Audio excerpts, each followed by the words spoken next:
একটি দোকান ঘর নিয়ে মালিক এবং ভাড়াটিয়ার গণ্ডগোলকে কেন্দ্র করে ব্যাপক উত্তেজনা ছড়ায় এলাকা জুড়ে।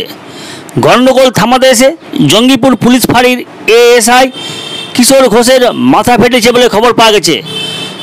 শনিবার সকালের দিকে ঘটনাটি ঘটেছে মুর্শিদাবাদের রঘুনাথগঞ্জ থানার মিঠিপুর পঞ্চায়েতের নবকান্তপুর এলাকা বলে জানা গেছে। পুলিশের উপরে হামলা এবং গণ্ডগোলে জড়িত থাকার অভিযোগে এ পর্যন্ত মোট 18 জনকে আটক করে জিজ্ঞাসাবাদ চলছে বলে পুলিশ সূত্রে জানানো হয়েছে। সূত্রের খবর, এদিন দোকান ঘর নিয়ে একটি পারিবারিক ঝামেলা মেটাতে এসে গণ্ডগোলের মাঝে পড়ে জঙ্গিপুর ফাঁড়ির পুলিশ কর্মীরা।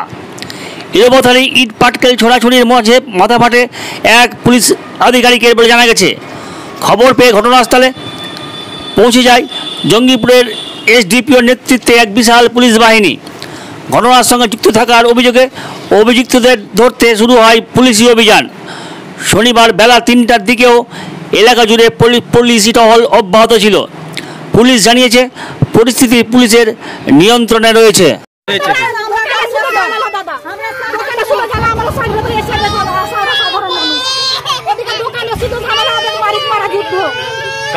কার সাথে যুদ্ধ? কি নিয়ে? আমরা জানি না, অবস্থা রান্না চলছে না ঘরের ভিতরে। এই যে ঘুরে গেছি বললাম, ঘুরে গেছি। এখানে দেখতে পাচ্ছেন যে একাধিক রঘুনাথগঞ্জ থানার বিশাল পুলিশ বাহিনী এসে এখানে উপস্থিত হয়েছে। ভালো ভালো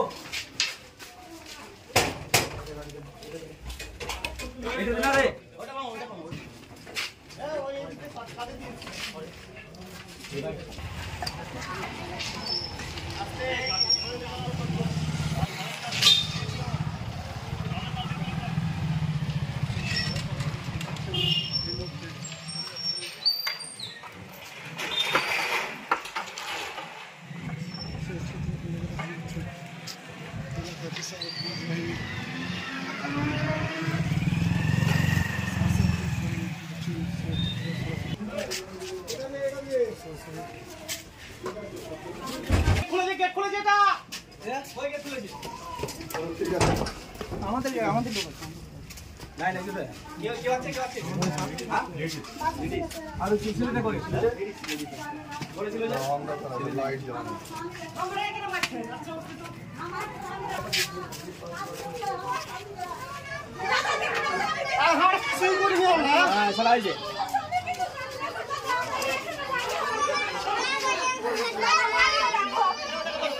কি ঘটনা কি ঘটেছিল?